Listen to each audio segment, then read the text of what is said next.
"I've never loved you," she said 2 days before our wedding. So I canceled everything. Now he's gone and she's begging for help. Hey viewers, before we move on to the video, please make sure to subscribe to the channel and hit the like button if you want to see more stories like this. Thanks. I remember the last truly good day we had. It was a Saturday, about 3 months before the wedding.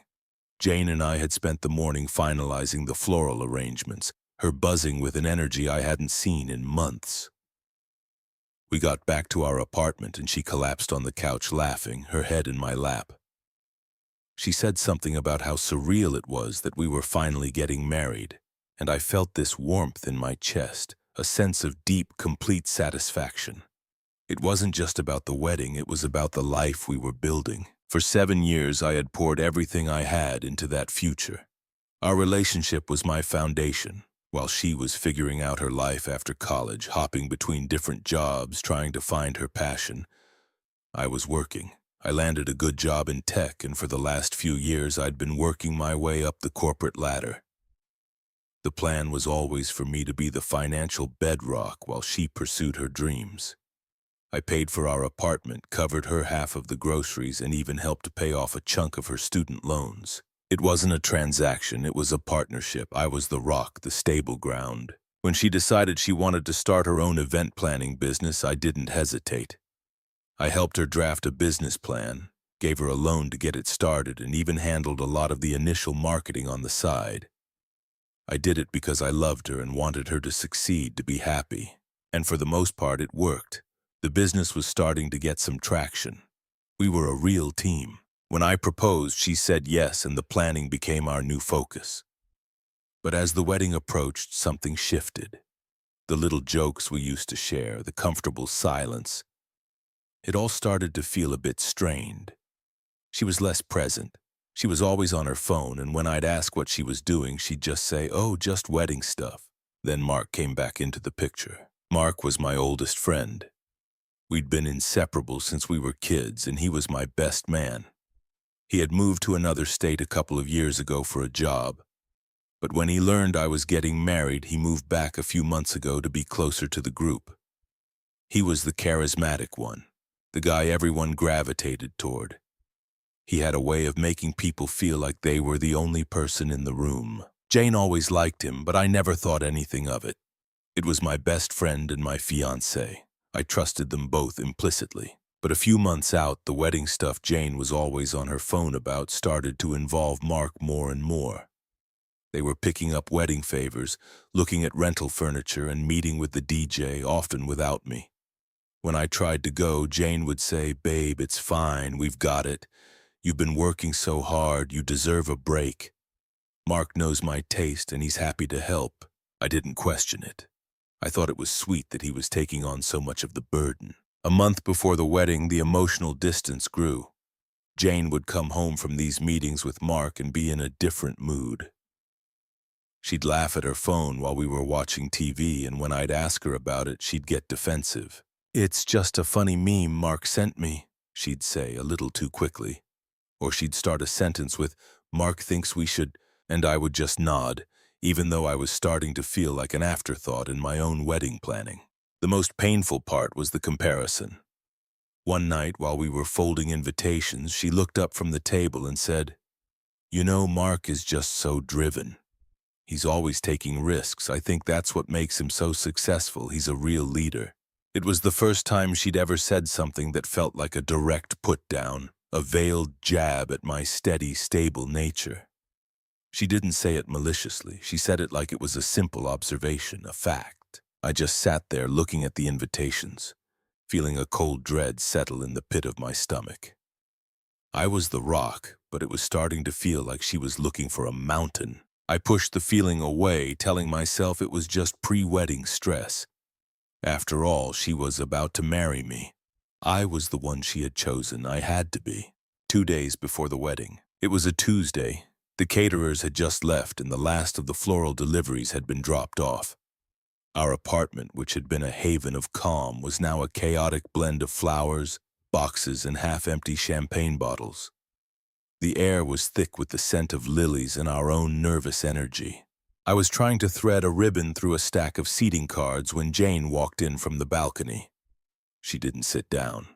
She just stood there, her arms wrapped around herself, looking at the mess around us with a detached expression. I looked up and smiled, trying to cut through the tension. "Almost done," I said.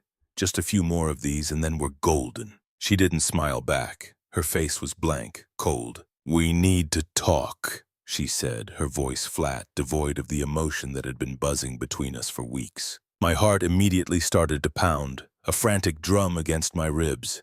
I set the cards down. "What's wrong?" I finally managed to whisper. "Is it the caterers? Did they forget something?" "No, it's not the caterers," she said, and she finally looked at me, her eyes just as blank as her expression. She took a breath, and the words that followed felt like a physical blow. "Alex, this isn't going to work. I can't marry you." The air in the room suddenly felt thin. I couldn't move, couldn't speak. I just stared at her, waiting for the punchline, for her to start laughing and tell me it was a cruel joke. "Why?" I said, my voice a little too soft. "What happened?" She shrugged, a gesture so casual it felt like a slap in the face. "I've been talking to Mark a lot, and I've realized something." She paused, her gaze drifting to a vase of white roses I'd bought her last week. "The truth is, I've never been in love with you, not really." The words hung in the air, a devastatingly simple sentence that dismantled our entire life. 7 years, a business plan, a lifetime of stability and care. All of it reduced to a lie. "What are you talking about?" I said, my voice rising a little. "We're getting married in 2 days, Jane. You can't be serious." "I am," she said, her tone hardening.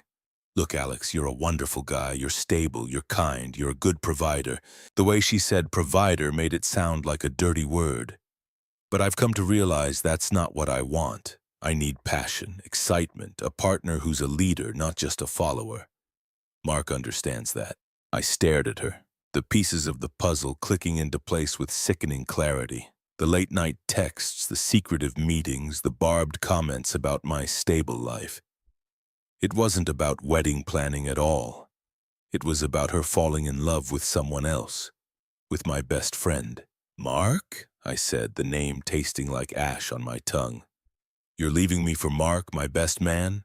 A flicker of a smile, cold and smug, played on her lips. "He's a man who goes after what he wants. He's not afraid to take risks. That's what I need in my life." She looked around the room at the wreckage of our wedding preparations.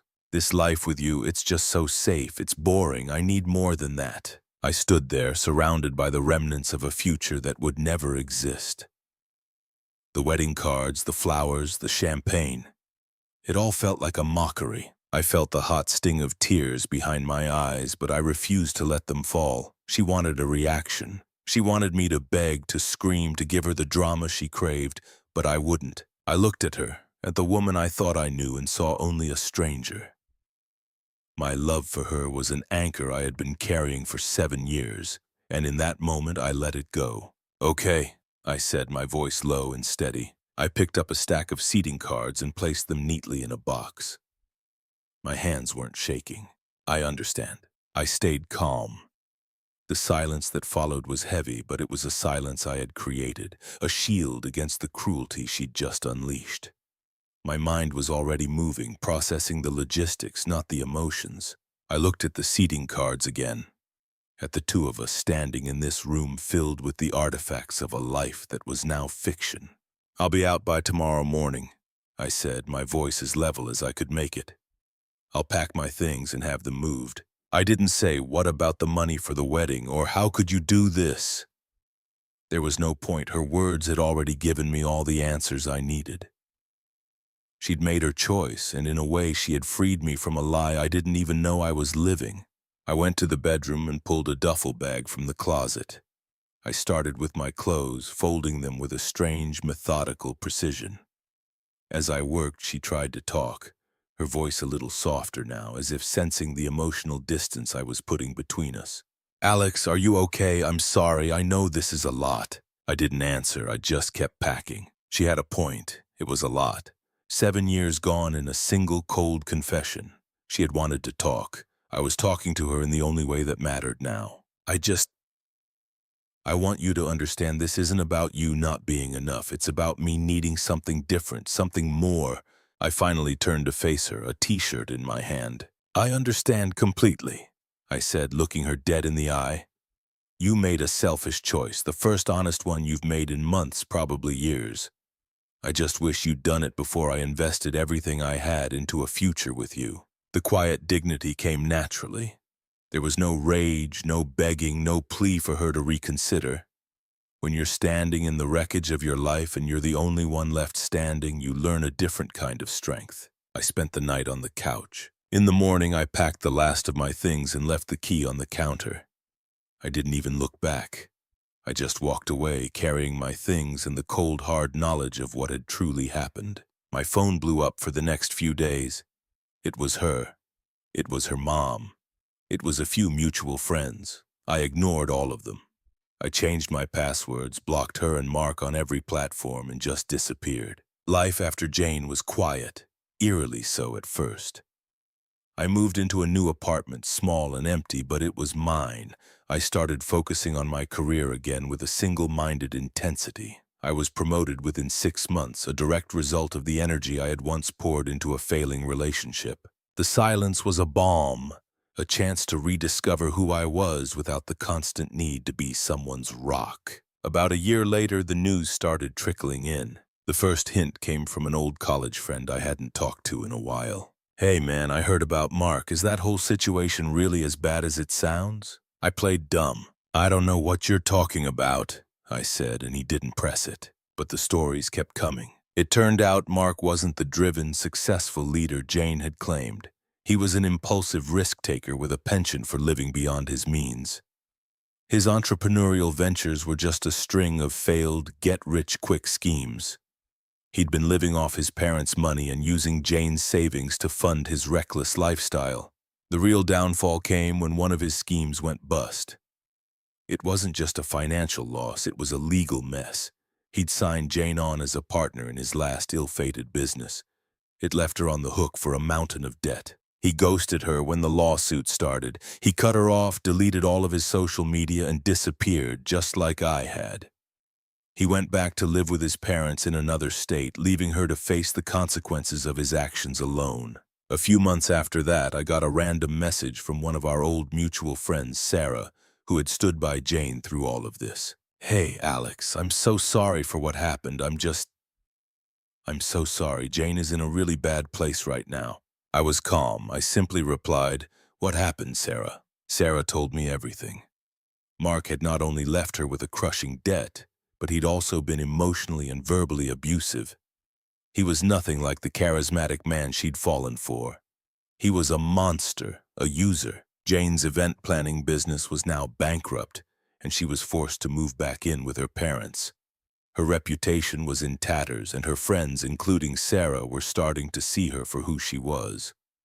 A toxic, cruel person who had used a good man to get what she wanted, only to be used and discarded in the most brutal way imaginable. She was broke, broken, and completely alone. The universe had a sense of poetic justice, and it was a masterpiece. The silence from me must have been a form of torture for her. After a month of no contact, the first text came. "Jane, hey." I didn't respond. A day later, another one. "Jane, I heard about you getting promoted. That's great. Congrats." Still nothing. Then the floodgates opened. Her messages became a torrent of excuses, apologies, and half-truths, always with an underlying tone of self-pity. "Jane, Mark and it's been rough. I guess you were right about him." Jane, "I'm really sorry about everything, Alex. I know it was wrong, but I was just so lost." "Jane, my parents are so mad at me and my business. Everything is gone. I don't know what to do. I just watched the messages come in."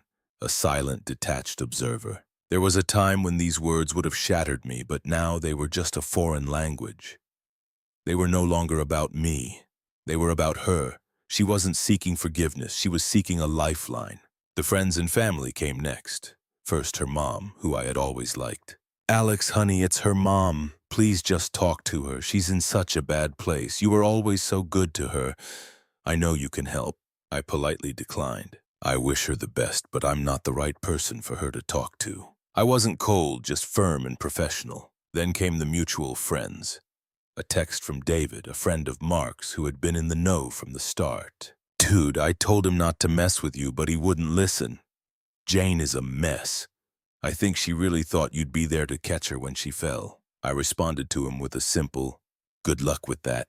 Finally, after I ignored a string of increasingly frantic calls, she showed up at my work one afternoon. I was on my way out, a few years into my new promotion, now a project lead.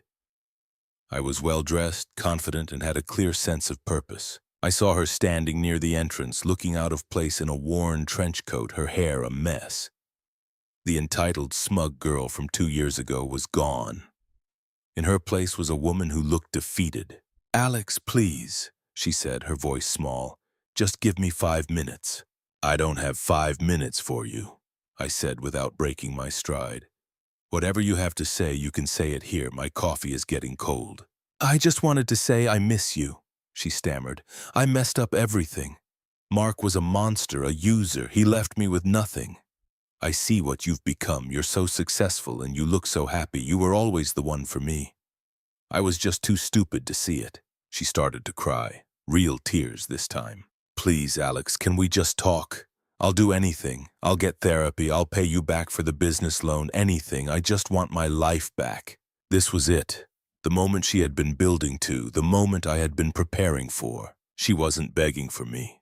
She was begging for the old me, the safety, the stability she had so cruelly discarded. I looked at her, at the empty shell of the woman I used to know, and for the first time I felt nothing. No anger, no pity, not even a trace of the old love. She was simply a stranger. I didn't raise my voice. I didn't get angry. I just calmly stated the facts, reflecting her own words back to her. This was a complete reversal of power. "You're right," I said, a slight smile on my lips. "I am happy. I've never been happier, and you're right. I have a great life now. A life I built after you destroyed the one we were supposed to have." She tried to reach out and touch my arm, but I slowly took a step back. "You said you never loved me, Jane. You said I was boring and too safe. You said you needed a man who was a leader, someone who wasn't afraid to take risks. You found him, didn't you? You got exactly what you said you wanted." Her face fell. "But he left me with nothing." "He did," I said. "And you know what? That's not my problem. You don't get to gamble with other people's lives and then ask them to bail you out when you lose. My life is no longer a safety net for your bad decisions. I have a life now where I'm not a backup plan, not a stepping stone. I've moved on so completely it's as if you never existed." I looked down at the coffee in my hand, then back up at her, my eyes clear. "You were just a stepping stone for me too. Your betrayal forced me to grow. It forced me to find myself, to learn my own worth, and to build a life on my own terms. So thank you, I owe you that much." I could see her processing the words, a mix of shock and dawning horror on her face as she realized I wasn't just rejecting her. I was completely and utterly indifferent to her existence. I had become the upgrade, and she was a relic of a past I had long since left behind. "Goodbye, Jane," I said, my voice low and final. I walked past her, leaving her standing there alone on the sidewalk. A person I had once loved more than anything in the world. I got in my car, drove off, and never thought about her again. Thanks for watching. Make sure to subscribe to the channel and hit the like button. What do you think about this story? Share it in the comments.